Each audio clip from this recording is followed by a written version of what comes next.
ಹಾಸನ್ ಹೋದ. ಅವ್ರ ಮಗ ಇಂಡಿಯಾಗೆ ಬರ್ತಾ ಇದ್ದಾನೆ ವಿತ್ ಕಂಟೈನರ್ಸ್.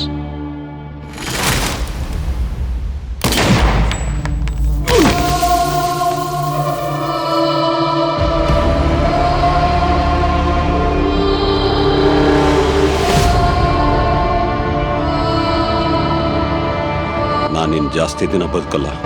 ಇದನ್ನ ನನ್ನ ಟೀಮ್ ಕೊಟ್ಬಿಡಿ.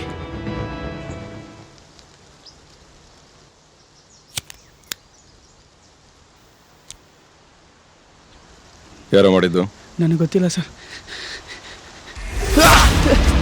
ಮತ್ತಿನೇನು ಕೀಳೋದಕ್ಕೆ ಹೋಗಿದ್ದೆ?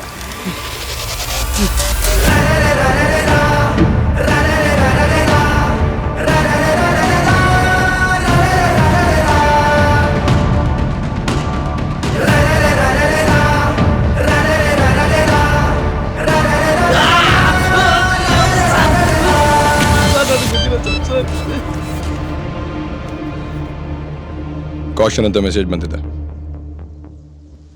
ಸಮಥಿಂಗ್ ಇಂಪಾರ್ಟೆಂಟ್ ಇರಬೇಕು. ಇವನ್ನೆಲ್ಲ ಮುಗಿಸಿದ್ರೆ ಏನಾದರೂ ಪ್ರಾಬ್ಲಮ್ಮಾ? ನಮ್ಮ ಮೇಲೆ ಆಲ್ರೆಡಿ ಎನ್ಕ್ವೈರಿ ಇದೆ. ನೆಕ್ಸ್ಟ್ ಕೇಸ್ಗೆ ಬೇರೆ ಏನೇನಾದರೂ ಮಾಡಬೇಕು. ಚೀಫ್, ನೀವಾದರೆ ಚೆನ್ನಾಗಿ ಹ್ಯಾಂಡಲ್ ಮಾಡ್ತೀರಾ. ಅದು ಹ್ಯಾಂಡ್ಲ್ ಅಲ್ಲ. ಇಂಡೈರೆಕ್ಟಾಗಿ ನನ್ನ ಕೆಣಕಿದ್ರೆ ನಿನ್ನೂ ಬಿಡಲ್ಲ ಅಂತ ಲೀಗಲಾಗಿ ವಾರ್ನ್ ಮಾಡೋದು. ಬಾರೋ, ನಿನ್ನ ಹತ್ರ ಬೇಜಾನ್ ಕೆಲಸ ಇದೆ, ಬಾ. ಅವ್ರು ಯಾರತ್ತ ಗೊತ್ತಿಲ್ಲ sir. Chief, joint point signal ಹತ್ರ ಮನೀಶ್ನ ಬೇರೆ ಪಿಕ್ ಮಾಡಬೇಕು.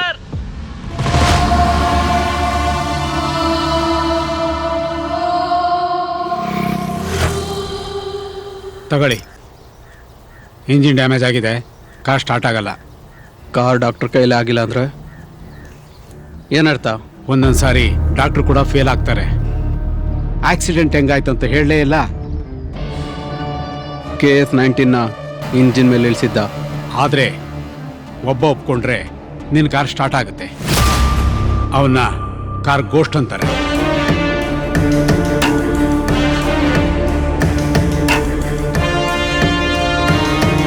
ಅಡ್ರೆಸ್ ಕಳಿಸಿದ್ದೀನಿ, ನೋಡ್ಕೊಡಿ.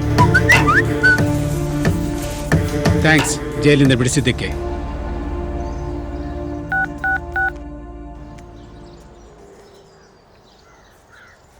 ಒಬ್ಬೊಂದು ಅಡ್ರೆಸ್ ಕಳಿಸಿದ್ದೀನಿ, ಅವನ್ನ ಕರ್ಕೊಂಡು ಬಾ.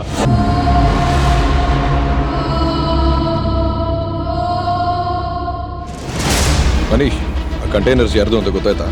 ಈಗಲೂ ಸ್ನೇಕು ಸ್ಕಾರ್ಪಿಯೋ ಸಿಂಬಲ್ ಇತ್ತು, ಏನೋ ಮಸ್ಟ್ಯಾಂಗ್ ಅಂತ ಇತ್ತು. ಮಸ್ಟ್ಯಾಂಗ?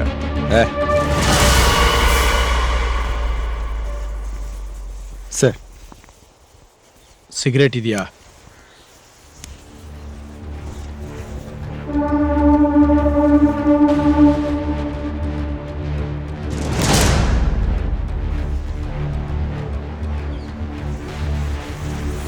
ಕಾಷನ್ ಯಾಕೆ? ನಮ್ಮ ಇಂಡಿಯಾದಲ್ಲಿ 8 ಯೂನಿಯನ್ ಟೆರಿಟರೀಸ್ ಇದೆ, ಗೊತ್ತಲ್ವಾ? ಯಾಕೆ? ನಮ್ಮ ದೇಶದ ಸಲ ಜಾಸ್ತಿ ಆಗಿ ಅದನ್ನೇನಾದ್ರೂ ಸೇಲ್ಗಿಟ್ಟಿದಾರ? ಅದು ಯೂನಿಯನ್ ಗವರ್ನಮೆಂಟ್ ಆಫ್ ಇಂಡಿಯಾ ಅಂಡರಲ್ಲಿದೆ ಅನ್ನೋದು ಗೊತ್ತಲ್ವಾ? ಅದು ಎಲ್ರಿಗೂ ಗೊತ್ತಿರೋದಲ್ಲ. ಆದರೆ ಯಾರಿಗೂ ಗೊತ್ತಿಲ್ಲದೆ ಇರೋದು ನಮ್ಮ ಡಿಪಾರ್ಟ್ಮೆಂಟ್ಗೆ ಮಾತ್ರ ಗೊತ್ತಿರೋದು. ಲಾಸ್ಟ್ 6 years ಬಿಫೋರ್ ಅಂಡಮಾನ್ ಸಿಯಲ್ಲಿ ಒಂದು ಸ್ಟೀಮರ್ ಸುಟ್ಟೋಯ್ತು ಅಂತ ನ್ಯೂಸ್ ಬಂತು. ಹೌದು ಸರ್, ನೋಡಿದ್ವಿ. ಯಾರು ಉಳಿದಿಲ್ಲ ಅಂತ. ಆದರೆ ಅದು ಫೈರ್ ಆಕ್ಸಿಡೆಂಟ್ ಅಲ್ಲ, ಬೇಕು ಅಂತ ಸುಟ್ಟಾಕಿರೋದು. ಸುಮ್ಮನಿರಿ ಸರ್, ಸ್ಟೀಮರ್ನ ಯಾರಾದರೂ ಸುಡೋದಕ್ಕಾಗತ್ತಾ? ಆದರೆ ಫೈರ್ ಆಕ್ಸಿಡೆಂಟಲ್ಲಿ ಸುಟ್ಟಿರೋದಲ್ಲ. You are right. ಅಲ್ಲಿರೋರ್ನೆಲ್ಲ ಕೊಂದು ಅದನ್ನ ಫೈರ್ ಆಕ್ಸಿಡೆಂಟ್ ಅಂತ ಕ್ರಿಯೇಟ್ ಮಾಡಿರೋದು. ಏನು, 250 ಜನನ? ಅದು ಒಬ್ಬನ ರಿಯಾಕ್ಷನಿಂದ ತುಂಬ ಇನ್ಸಿಡೆಂಟ್ ಸ್ಟಾಪ್ ಆಯಿತು. ಅದೇ ರಿಯಾಕ್ಷನಿಂದ ತುಂಬ ಇನ್ಸಿಡೆಂಟ್ಸ್ ನಡೀತು.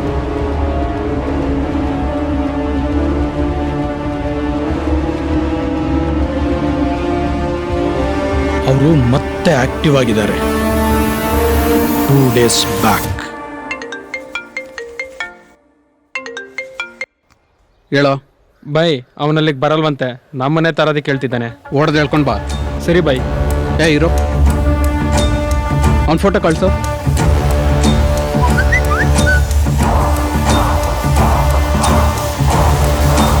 ಎಲ್ಲಿದೆ ಇವಾಗ?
ನಿನ್ನ ಸಿಗ್ನಲ್ಗೋಸ್ಕರ ಕಾಯ್ತಾ ಇದ್ದೆ.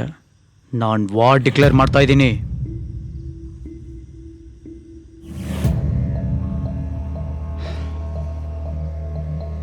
ಲೋಡ್ ರೆಡಿ ಮಾಡ್ಕೋ, ಬರ್ತಾ ಇದ್ದೀನಿ.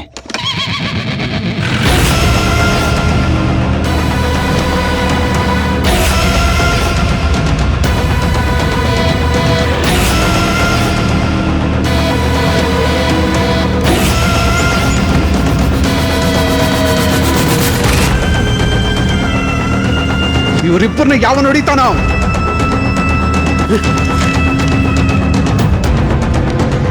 ಅವನಿಗೆ ಕ್ರೈಮ್ ಸಿಟಿ ಡಿಸ್ಟಾಂಪ್ ಕೊಡ್ತೀನಿ.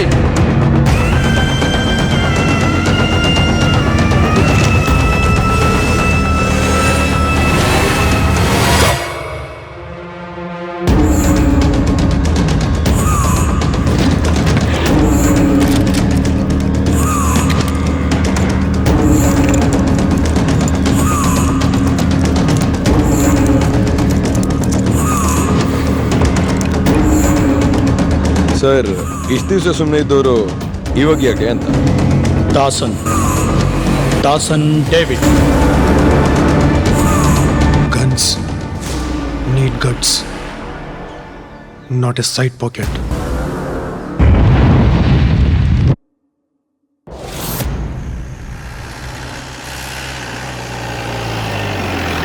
ನೀನು ಇವಾಗ ಹೋಗ್ಬೇಕಾ? ಇವಾಗಲೇ ಇಲ್ಲ ಆಲ್ರೆಡಿ. ಹೇಳಿದ ಮಾತ್ರ ಮಾಡು, ಅಡ್ವೈಸ್ ಮಾಡಕ್ಕೆ ಹೋಗ್ಬೇಡ. ನಮ್ಮ ಅಪ್ಪನಷ್ಟು ನಾನು ನಿಯತ್ ಮನುಷ್ಯ ಅಲ್ಲ.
ಇಲ್ಲಿಗೆ ಬಂದಾಗಲೇ ನನ್ನ ಟೈಮ್ ಮುಗೀತು ಅಂತ ಚೆನ್ನಾಗಿ ಗೊತ್ತಿತ್ತು.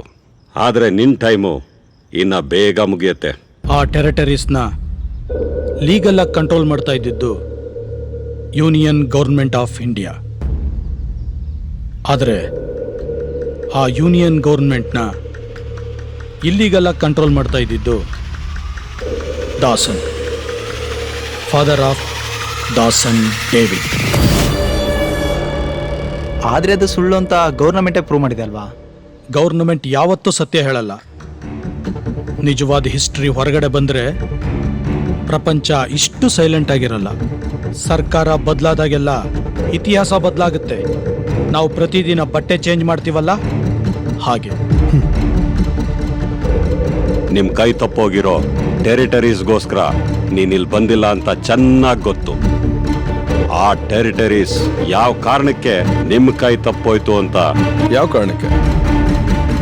ಅವನ್ ಕಾಲಿಟ್ಟಿರೋ ಎಲ್ಲ ಕಂಟ್ರೀಸಲ್ಲೂ ವರ್ಷಕ್ಕೆ ಒಂದ್ಸರಿ ಒಂದು ನೈಟು ಅಂದ್ರೆ 10 hours ಕ್ರೈಮ್ನ ಲೀಗಲ್ ಮಾಡಬೇಕು. ಸರಿ, ಕ್ರೈಮ್ನ ಲೀಗಲ್ ಅಂದರೆ? ಯಾರನ್ನ ಏನು ಬೇಕಾದರೂ ಮಾಡ್ಬೋದು. Just brutal, that's it. No case, no complaint. ಅವನು ಆ ಪ್ರಪೋಸಲ್ನ ಯಾವ ರೀತಿ ಕೊಟ್ಟಿದ್ದ ಗೊತ್ತಾ? ಯಾರಿಗೂ ಊಹೆ ಮಾಡೋಕ್ಕಾಗಿರ್ಲಿಲ್ಲ. ನೀನು ಆ ಪ್ರಪೋಸಲ್ನ ನಾರ್ಮಲ್ ಆಗಿ ಕೇಳಿದ್ರೆ ಗೌರ್ಮೆಂಟ್ ಒಪ್ಕೊಳ್ಳೋದಿಲ್ಲ ಅಂತ 1180 ಯೂನಿಯನ್ ಟೆರಿಟರೀಸ್ ಪೊಲೀಸ್ ಆಫೀಸರ್ನ ನಿಲ್ಲಿಸಿ ಪಾಯಿಂಟ್ ಬ್ಲಾಂಕ್ ಅಲ್ಲಿ ಹೆಡ್ ಶಾಟ್ ಮಾಡಿಸಿದ್ಯಾ. ಆದ್ರೆ ಅವರಿಬ್ರು ಸೇರಿ ಏನ್ ಮಾಡಿದ್ದಾರೆ ಅಂತ ಮರ್ತೋಗಿದ್ಯಾ? ಅದ್ರ ಎಫೆಕ್ಟ್ ಏನಾಯ್ತು ಸರ್? ಆ ಟೆರಿಟರೀಸ್ನಲ್ಲಿದ್ದ ಎಲ್ಲ ಗ್ಯಾಂಗ್ಸ್ಟರ್ಸ್ನ ಆ ಸ್ಟೀಮರ್ನಲ್ಲಿ ಹಾಕಿ ಒಬ್ಬೊಬ್ಬರನ್ನೇ ಹೆಂಗೆ ಪಾಯಿಂಟ್ ಬ್ಲಾಂಕ್ ಅಲ್ಲಿ ಶೂಟ್ ಮಾಡಿಸಿದೀಯಾ. ಆದ್ರೆ ನೀನ್ ಹೊಡ್ಸಿದ್ದು 6 mm, ಅವನು ಹೊಡ್ಸಿದ್ದು 9 mm. ತಲೆನೇ ಸಿಕ್ಕಿಲ್ವಂತೆ ಎಷ್ಟೋ ಜನದ್ದು.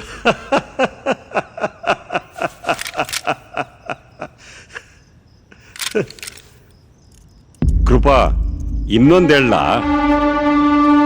ಇದು ನನ್ನ ಲಾಸ್ಟ್ ಪೆಗ್. ಇದನ್ ಹೇಳಿದ್ರೆ ನೀನ್ ನನ್ನ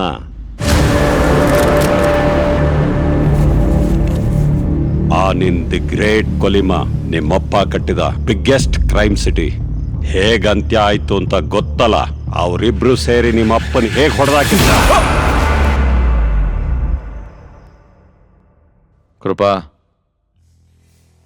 ಇಂಡಿಯಾದಲ್ಲಿ 10 hour ಅಲ್ಲ, ಆಲ್ ಟೈಮ್ ಕ್ರೈಮ್ ಲೀಗಲ್ ಆಗಬೇಕು. ಹೆಂಗಂದ್ರೆ ನಾನು ಎಂಟೈರ್ ಕಂಟ್ರಿನ ಸುಟ್ಟಾಕಿದ್ರು ಯಾವ ನಾಯಿನೂ ಕೇಳಬಾರ್ದು. ಬರ್ಸೋ ವೈಲ್ಡ್ ಡಾಗ್ನ. I will break the rules and fuck the system.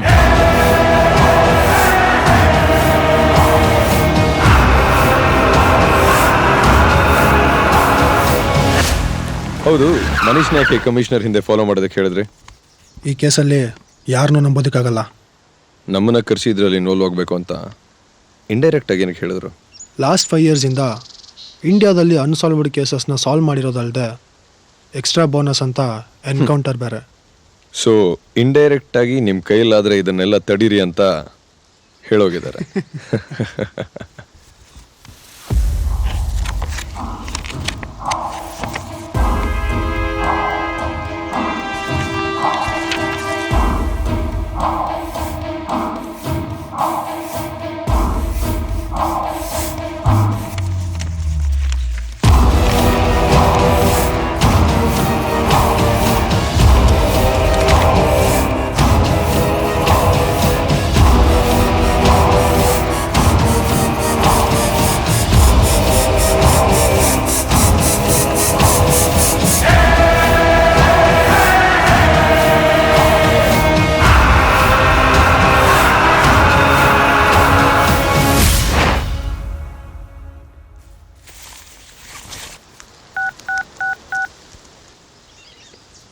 By D ship ಇವಾಗ ತಾನೇ ಕೊಚ್ಚಿ ಹಾರ್ಬರ್ಗೆ ರೀಚ್ ಆಗಿದೆ.